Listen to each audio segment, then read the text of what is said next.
कहा जाता है आज का युवा अपने संस्कारों को भूलता जा रहा है। मंच पर भी काफी तादाद में युवा बैठे हुए हैं और मेरे सामने भी मेरे कुछ भाई बैठे हुए हैं। तब कहना चाहता हूं, कहा जाता है आज के समय का युवा अपने संस्कारों को भूलता जा रहा है, मां भारती के प्रति अपने कर्तव्यों को भूलता जा रहा है, देश के प्रति अपने कर्तव्यों को भूलता जा रहा है। तब आपका छोटा भाई स्वदेश यादव ये कहने की हिम्मत करता है कि जब भी जरूरत मेरे देश की सरहदों को खून की होती है, जब भी जरूरत मां भारती को खून की होती है, तो मेरे देश के ये युवा ही होते हैं जो अपने रक्त की अंतिम बूंद तक दुश्मन की गोलियों का सामना करते हैं, लेकिन कभी पीछे मुड़कर नहीं देखते। तब पंक्तियां निवेदित करता हूं और देखना चाहता हूं कि कितनी देर तक आप लोग सुन पाएंगे कि अगर परखोगे तो कुंदन सा ही ईमान निकलेगा, कि अगर परखोगे तो कुंदन सा ही ईमान निकलेगा, हृदय में कुछ बड़ा करने का भी अरमान निकलेगा। और मेरी पीढ़ी के ये लड़के, कि मेरी पीढ़ी के ये लड़के भले कितने भी हो मॉडर्न, अगर चीरेंगे ये सीना तो हिंदुस्तान निकलेगा, अगर चीरेंगे ये सीना तो हिंदुस्तान निकलेगा, अगर चीरेंगे ये सीना तो हिंदुस्तान निकलेगा। और चार पंक्तियां और इसी तेवर की संभाल लीजिएगा कि भले ही रंग मस्ती का घुला हर बात में होगा। कहा जाता है आज के युवाओं को सोनाक्षी सिन्हा के ठुमकों पर थिरकने में मजा आता है, कहा जाता है उन्हें क्लब में जाकर डांस करने में मजा आता है, कहा जाता है कि उन्हें फैशन की दौड़ में खुद को बदलने में मजा आता है। तब आपका छोटा भाई स्वदेश यादव कहना चाहता है कि ये सारी बातें सच हो सकती हैं, बेशक युवाओं को ये सब करने में आनंद आता हो, लेकिन उन्हें यह भी पता है कि कब भारत माता के लिए बलिदान होकर तिरंगे में लिपट कर घर वापस कब आना है। तब पंक्तियां निवेदित करने की कोशिश करता हूं, आप लोगों का अतिरिक्त समर्थन मिले कि भले ही रंग मस्ती का घुला हर बात में होगा, कि भले ही रंग मस्ती का घुला हर बात में होगा, जवानी की खुमारी का नशा भी साथ में होगा, जवानी की खुमारी का नशा भी साथ में होगा, मगर जब बात होगी, मगर जब बात होगी देश हित कुछ कर दिखाने की, मगर जब बात होगी देश हित कुछ कर दिखाने की, कफन सर पर वतन दिल में तिरंगा हाथ में होगा, कफन सर पर वतन दिल में तिरंगा हाथ में होगा। बहुत बहुत धन्यवाद, बहुत मन से सुन रहे हैं। जो हाथ अभी खामोश रह गए, मैं आशा करता हूं अगली पंक्तियों पर उन हाथों को भी खोल पाऊंगा। आपके हाथों को खोलता हूं, चुनौती देता हूं, अपनी तालियों को रोककर दिखाइएगा। चार पंक्तियां निवेदित करता हूं, एक एक हाथ खुल जाएगा, इस बात का दावा करता हूं। बताना चाहता हूं कैसे लोगों की आवश्यकता है आज देश को, कैसे युवाओं की आवश्यकता है आज देश को, कि आजादी की चिनगारी सुलगाने वाली सुनो दयानंद जैसी जिंदगानी हमें चाहिए, कि आजादी की चिनगारी सुलगाने वाली सुनो दयानंद जैसी जिंदगानी हमें चाहिए।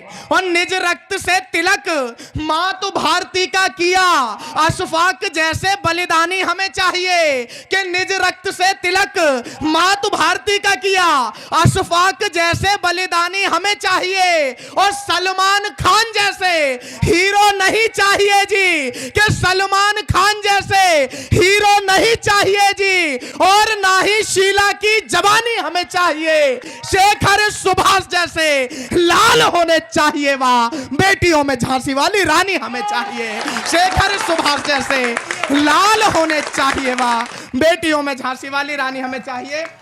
बहुत बहुत धन्यवाद भाई। और चार पंक्तियां दद्दू, आशीर्वाद आपका। चार पंक्तियां और संभाल लीजिएगा। मेरी बहनें बैठी हुई हैं पीछे, आपसे जोड़ने की कोशिश करता हूं। गांव का परिवेश है, लेकिन ये पढ़ा लिखा गांव है, बेटियों को पढ़ाया भी जाता है, आगे बढ़ाया भी जाता है, लेकिन अभी भी काफी पिछड़ापन है। उसके बावजूद बेटियां कहां कहां तक पहुंची, बताने की कोशिश करता हूं। भले ही बेटियों की तादाद कम है, लेकिन आपकी तालियों की तादाद कम नहीं होनी चाहिए। इस उम्मीद के साथ पंक्तियां रखता हूं कि बेटियों पे प्रतिबंध चाहे जितने लगे हों, कि बेटियों पे प्रतिबंध चाहे जितने लगे हों, नव स्वप्न फिर भी सजाती रही बेटियां, कि बेटियों पे प्रतिबंध चाहे जितने लगे हों, नव स्वप्न फिर भी सजाती रही बेटियां, और खेल का मैदान या कि राजनीति का हो क्षेत्र नए कीर्तिमान भी बनाती रही बेटियां। और बेटियों ने युद्ध से भी हाथ नहीं खींचे कभी, कि बेटियों ने युद्ध से भी हाथ नहीं खींचे कभी, राष्ट्र स्वाभिमान को बढ़ाती रही बेटियां, और बेटियां ही झलकारी और हाड़ा रानी बनी, निज शीश काट के चढ़ाती रही बेटियां। बेटियां ही झलकारी और हाड़ा रानी बनी, निज शीश काट के चढ़ाती रही बेटियां, कि बेटियां ही झलकारी और हाड़ा रानी बनी, निज शीश काट के चढ़ाती रही बेटियां। और एक टिप्पणी आपके बीच में यहां पर करना चाहता हूं। आप सभी लोगों ने सुना होगा, एक आवाज आई, देश से एक आवाज उठी कि जो हमारे देश में जो सेना में लोग होते हैं वो बलात्कारी होते हैं, वो हमारी बहन बेटियों का बलात्कार करते हैं जबरदस्ती। मैं नाम इसलिए नहीं लेना चाहता क्योंकि अगर नाम लूंगा तो आप लोग समझ जाएंगे कि मैं कन्हैया कुमार की बात कर रहा हूं। मैं आप तक बात पहुंचाना चाहता हूं। उसने जब देश की सेना पर लांछन लगाए तो जो क्रोध, जो आक्रोश मेरे दिल में उठा, उसे मैंने शब्दों में, कविता में तब्दील करने की कोशिश की। हो सकता है कि इस छंद में कहीं मैंने कुछ ऐसे शब्दों का प्रयोग कर लिया हो, आदरणीय दद्दू बैठे हुए हैं मंच पर, जिन शब्दों का प्रयोग किया जाना कविता में सही नहीं लगता, जो साहित्य की भाषा नहीं है। लेकिन इसके बावजूद यहां पर बैठे हुए प्रत्येक व्यक्ति को अगर यह लगे कि ऐसे व्यक्ति के लिए सिर्फ और सिर्फ इसी शब्द का प्रयोग किया जाना अत्यंत आवश्यक था, तो फिर जैसी तालियां अब तक इस कवि सम्मेलन में नहीं बजी, दोनों हाथ उठाकर ऐसी तालियां बजती हुई देखना चाहता हूं। पंक्तियां निवेदित करता हूं, जवाब देने की कोशिश की। जवाब अच्छा लगे तो बताइएगा कि लड़ने झगड़ने का शौक हमें भी नहीं है, कि लड़ने झगड़ने का शौक हमें भी नहीं है, नफरतों की खाई प्यार से भी पाट देंगे हम। कि लड़ने झगड़ने का शौक हमें भी नहीं है, नफरतों की खाई प्यार से भी पाट देंगे हम, मगर न समझौता स्वाभिमान से करेंगे, कि मगर न समझौता स्वाभिमान से करेंगे, देशद्रोहियों को नहीं ठाट बाट देंगे हम, मगर न समझौता स्वाभिमान से करेंगे, देशद्रोहियों को नहीं ठाट बाट देंगे हम। और अब भी सुधर जाओ, कि अब भी सुधर जाओ, तुम्हें समझा रहा हूं, वरना ये बड़बोली जीभ काट देंगे हम। और अब के जो घात किया, अब के जो घात किया, सैनिकों की शान पे तो बोटी बोटी तेरी कुत्तों में बांट देंगे हम। अब के जो घात किया, सैनिकों की शान पे तो बोटी बोटी तेरी कुत्तों में बांट देंगे हम। रचना एक शहीद के ऊपर है जो कि सीमा पर शहीद हुआ है, और उसके बाद उसके परिवार की क्या स्थितियां हैं उन्हें क्रमशः वर्णित करने का प्रयास करता हूं। सर्वप्रथम उसकी पत्नी के ऊपर क्या बीती जब सैनिक का पार्थिव शरीर घर में आया, देखिएगा। नई नई शादी हुई थी कि अभी नहीं उसकी मेहंदी ही हाथों से हट पाई थी, अभी नहीं उसकी मेहंदी ही हाथों से हट पाई थी, और शादी की चकाचौंध भी अभी नहीं घट पाई थी, लेकिन एक खत ने आकर घर में कोहराम मचाया था, लेकिन एक खत ने आकर घर में कोहराम मचाया था। नहीं रही वो आज सुहागन, उसको यह बतलाया था, इतना सुनना था कि उसका लगा कलेजा फटने को, कि इतना सुनना था कि उसका लगा कलेजा फटने को, लगी सोचने आज चिता में प्रियतम के संग मिटने को, और मेहंदी वाले हाथों से, कि मेहंदी वाले हाथों से उसने सिंदूर हटाया था, और सुहाग की बिंदिया को भी उसने नोच हटाया था, लेकिन तब तक, कि लेकिन तब तक एक बड़बोले नेता ने मुंह खोला था, और उसने बलिदानों को भी कुछ पैसों में तोला था, और उसने बलिदानों। लेकिन दोस्तों, उस शहीद की विधवा ने जो उस नेता को उत्तर दिया वो आपके बीच में रखने का प्रयास करता हूं।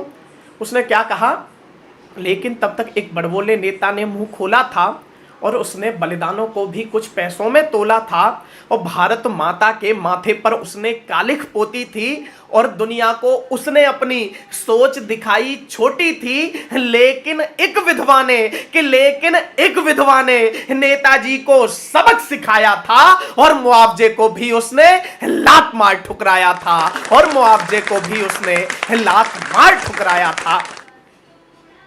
दोस्तों, आगे बढ़ने का प्रयास करता हूं। जब एक भाई अपने घर से जाता है तो उसकी छोटी बहन की कुछ मांगे होती हैं कि भैया जब घर वापस आओ तो मेरे लिए कुछ खिलौने लेकर आना, मेरे लिए एक प्यारी सी गुड़िया लेकर आना।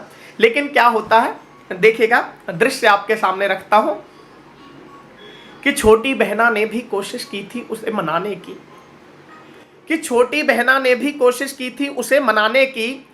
उस छोटी बहन की मासूम सी शिकायत अगर कहीं आपके दिल को चीरती हुई चली जाए तो फिर बताइएगा, मुझे अपनी प्रतिक्रिया दीजिएगा कि छोटी बहना ने भी कोशिश की थी उसे जगाने की और सौगंधें राखी की दे देकर उसे मनाने की।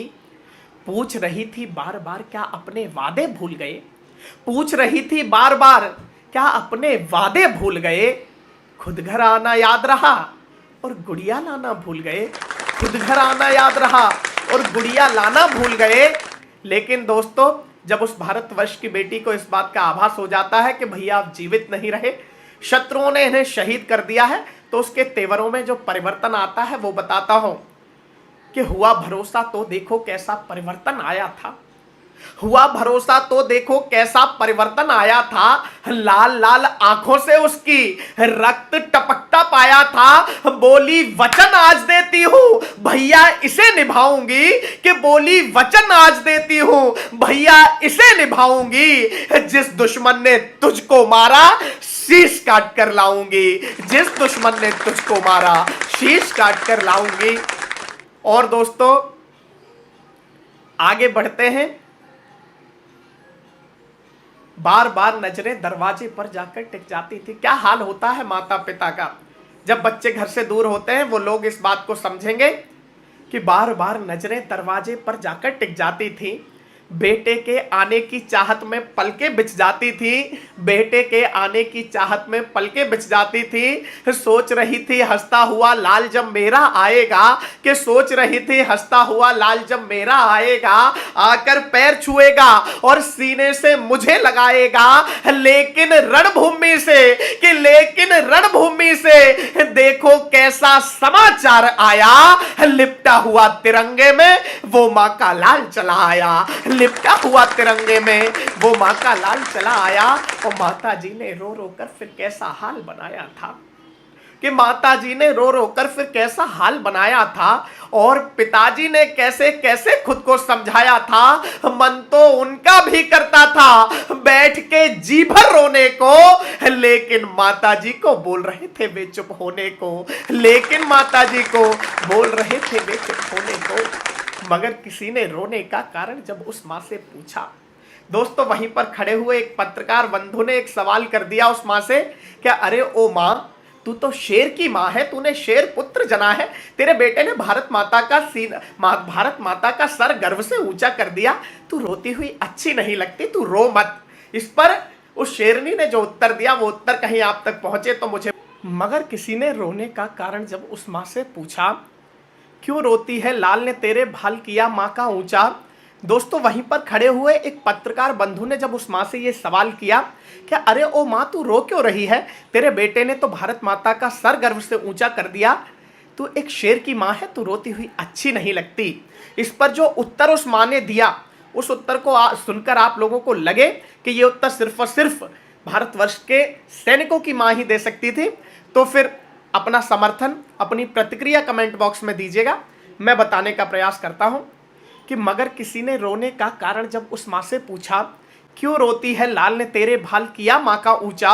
इतना सुनकर तड़प उठी और गर्वित होकर बोली वो, दंग रह गए लोग सभी जब दिल की परतें खोली तो। बोली नहीं रो रही हूं कि लाल मेरा बलिदान हुआ, बल्कि खुश हूं बेटा मेरा देश धर्म पर दान हुआ। पीड़ा है कि नहीं बचा सामर्थ्य वंश पन पाने को, कि पीड़ा है कि नहीं बचा सामर्थ्य वंश पन पाने को, और नहीं दूसरा लाल कोई भी मां पर भेंट चढ़ाने को, नहीं दूसरा लाल कोई भी मां पर भेंट चढ़ाने को।